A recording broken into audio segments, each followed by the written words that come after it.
রাজধানীর উত্তরায় দরিদ্র ও অসহায় মানুষের জন্য ফ্রি মেডিকেল ক্যাম্পেইন চালু করেছে ঢাকা মহানগর উত্তর বিএনপি। আজ সকালে উত্তরার 10 নম্বর সেক্টরে কার্যক্রমের উদ্বোধন করেন সংগঠনের সদস্য সচিব মোহাম্মদ মোস্তফা জামান। বিনামূল্যে চিকিৎসা নিতে সকাল থেকেই মেডিকেল ক্যাম্পেইনে ভিড় করেন বিভিন্ন এলাকা থেকে আসা দরিদ্র, দিনমজুর ও নিম্ন আয়ের মানুষ।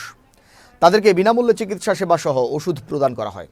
সেবা পেয়ে সন্তুষ্ট রোগী ও স্থানীয়রা।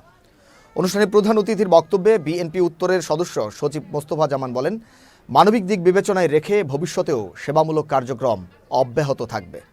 ঢাকা মহানগরের 18 আসনের প্রত্যেকটা এলাকায় যেখানে খেটে খাওয়া মানুষগুলো থাকে, বিভিন্ন বস্তি প্রান্তে, মূল উদ্দেশ্য হচ্ছে যারা অসহায় মানুষ, এই মানুষের পাশে গিয়ে আমরা এই টিমটা চালু করতে চাই। আমি চেষ্টা করবো যতদিন বেঁচে থাকি এরা কন্টিনিউ করার জন্য। যদি আল্লাহ কবুল করে, আমি যেহেতু আজকে শুরু করছি, এটা যেন আর বন্ধ না হয় এই চেষ্টা করে যাবো ইনশাল্লাহ।